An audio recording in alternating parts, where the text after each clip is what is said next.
Welcome friends, இது உங்கள் SS media. தலைவலி, காய்ச்சல், ஜலதோஷம்னு சொல்கிற மாதிரி இப்போ சர்க்கரை வியாதி பெரியவங்கலேருந்து சின்னவங்க வரைக்கும் சாதாரணமாகிடுச்சு. ரத்தத்தில் குளுக்கோஸ் லெவல் ஏறும்போது தான் சர்க்கரை வியாதி வருது.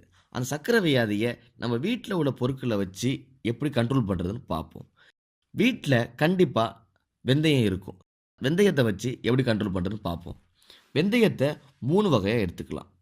முதல் முறையில் 1 கிளாஸ் தண்ணியில் 1/2 டீஸ்பூன் வெந்தயத்தை போட்டு ஒரு நைட்டு ஃபுல்லாக அதை ஊற வச்சுட்டு அடுத்த நாள் காலையில் அந்த வெந்தயத்தை நல்லா ஸ்பூன் வச்சு மசிச்சுட்டு அந்த தண்ணியை ஃபில்ட்ரு பண்ணி குடிக்கலாம்.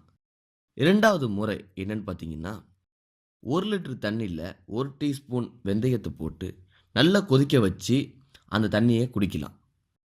3வது முறை எடுத்திங்கன்னா, 1 டீஸ்பூன் வெந்தயத்தை ஒரு சின்ன பவுலில் போட்டு நைட் முழுசாக ஊற வச்சுட்டு அடுத்த நாள் காலையில் எடுத்து அந்த தண்ணியை ஃபில்ட்ரு பண்ணிவிட்டு அந்த வெந்தயத்தை ஃப்ரிட்ஜில் அல்லது ஒரு சின்ன துணியில் கட்டி வச்சிங்கன்னா அது முளை கட்டிடும்.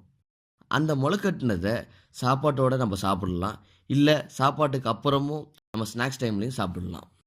இது சாப்பிட்றதுக்கு முன்னாடியே உங்களோட சுகர் லெவலை செக் பண்ணிவிட்டு 1 மாதம் கழித்து இது செஞ்சுட்டு நீங்கள் டெஸ்ட் பண்ணி பார்த்தீங்கன்னா உங்களுடைய சுகர் லெவல் கண்டிப்பாக கம்மியாக இருக்கும். கண்டிப்பாக இதை யூஸ் பண்ணி பாருங்கள்.